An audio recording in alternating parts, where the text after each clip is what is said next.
नमस्कार, मी Vishwajit. News अनकटच्या sports अपडेटमध्ये आपलं स्वागत. जाणून घेऊयात क्रीडा विश्वातील काही महत्त्वाच्या घडामोडी. इंडियन प्रीमियर लीग स्पर्धेच्या या हंगामातील पहिल्या सामन्यात आरसीबीनं केकेआरवर 7 गडी राखून विजय मिळवलाय.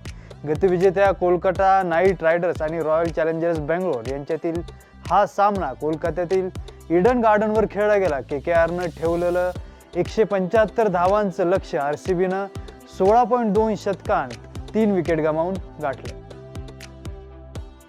IPL 2025 मधील सर्व सामने 12 भाषांमध्ये टेलिव्हिजन आणि डिजिटल प्लॅटफॉर्मवर उपलब्ध असून या हंगामात 170हून अधिक तज्ज्ञ IPL बद्दल माहिती देतील. टीव्हीवरील कव्हरेज इंग्रजी व्यतिरिक्त हिंदी, तमिळ, तेलुगू आणि कन्नड या भाषांमध्ये उपलब्ध असून डिजिटल प्लॅटफॉर्मवर इंग्रजी, हिंदी, मराठी, हरियाणवी, बंगाली, भोजपुरी, तमिळ, तेलुगू, कन्नड, मल्याळम, गुजराती आणि पंजाबी यांसारख्या विविध भाषांमध्ये सुरू आहे.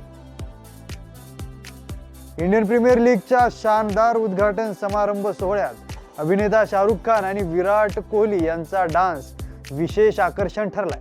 यावेळी अभिनेत्री दिशा पटानी, गायिका श्रेया घोषाल आणि पंजाबी गायक करण औजला यांनी आपल्या सादरीकरणानं प्रेक्षकांना मंत्रमुग्ध केले. यावेळी केकेआरचा सहमालक आणि बॉलिवूड सुपरस्टार शाहरुख खाननं खेळाडूंशी संवाद साधत आपल्या खास शैलीत नृत्य देखील केलं. अनिकेत वर्मा नावाचं वादळ सध्या सनरायझर्स हैदराबादकडे असून या हंगामात हे वादळ धावांचा पाऊस पाडणार असल्याचा अंदाज जाणकारांनी व्यक्त केलाय. अनिकेतकडे विक्रम मोडण्याची ताकद असून त्यानं गेल्या वर्षी MP प्रीमियर लीगमध्ये 32 चेंडून शतक झळकावलं होतं. या आठवड्यात अनिकेतनं हैदराबादच्या सराव सामन्यात फिरकी गोलंदाज कामिंदू मेंडिसला सलग 4 षटकार मारले होते. विराट कोहलीनं KKR विरुद्धच्या सामन्यात 38 धावा करत IPL मध्ये कोलकाता नाईट रायडर्स संघाविरुद्ध 1000 धावा पूर्ण केल्यात. यासह विराट कोहलीनं IPLच्या इतिहासात चौथ्या संघाविरुद्ध 1000 धावांचा टप्पा गाठत एक नवा विक्रम केलाय. त्याच्याशिवाय कोणत्याच फलंदाजाला ही कामगिरी करता आली नसून वॉर्नर आणि रोहित शर्मा यांनी 2 संघांविरुद्ध 1000 धावांचा टप्पा गाठलाय. विराटनं आतापर्यंत चेन्नई, दिल्ली, कोलकाता आणि आता पंजाब किंग्स या संघांविरुद्ध ही कामगिरी केली. झिम्बाब्वेच्या क्रीडा मंत्री क्रिस्टी कॉव्हेंट्री यांनी आंतरराष्ट्रीय ऑलिम्पिक समितीच्या 10व्या अध्यक्ष म्हणून निवड झाली. या पदावर पोहोचणाऱ्या त्या पहिला महिला ठरल्या आहेत. कॉव्हेंट्री यांनी पोहण्यात 2 वेळा ऑलिम्पिक सुवर्ण पदकही मिळवलंय.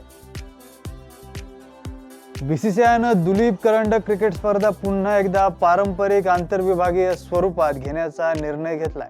राहुल द्रविड यांनी 2015 मध्ये क्रिकेट अकादमीचे प्रमुखपद स्वीकारल्यावर ही स्पर्धा चॅलेंजर करंडक स्वरूपात आयोजित करण्याचा निर्णय दिला होता. त्यानुसार गेल्या वर्षीपर्यंत ही स्पर्धा अ, ब, क, ड अशा 4 संघांत आयोजित करण्यात येत होती. मात्र आता पुन्हा एकदा ही स्पर्धा उत्तर, दक्षिण, पूर्व, पश्चिम, मध्य आणि ईशान्य अशा 6 विभागांत खेळवली जाणार. इंडियन प्रीमियर लीगचा तिसरा रोमांचक सामना आज चेन्नई सुपर किंग्ज आणि मुंबई इंडियन्स यांच्यात चेन्नईतील MS चिदंबरम स्टेडियमवर खेळला जाईल. गेल्या हंगामात प्लेऑफसाठी पात्रता मिळवण्यात अपयशी ठरल्यानंतर दोनही संघ त्यांच्या मोहिमेची सुरुवात चांगल्या पद्धतीने करू पाहत आहेत. चेन्नई सुपर किंग्सची कमान ऋतुराज गायकवाड याच्याकडे आहे, तर पहिल्या सामन्यात सूर्यकुमार यादव मुंबई संघाचं नेतृत्व करणार आहे. हार्दिक पांड्यावर एका सामन्याची बंदी असल्यानं सूर्यकुमार यादव मुंबई संघाचं नेतृत्व करेल. या बातमीसह स्पोर्ट्स अपडेटमध्ये इथेच थांबूयात. पाहत रहा न्यूज अनकट.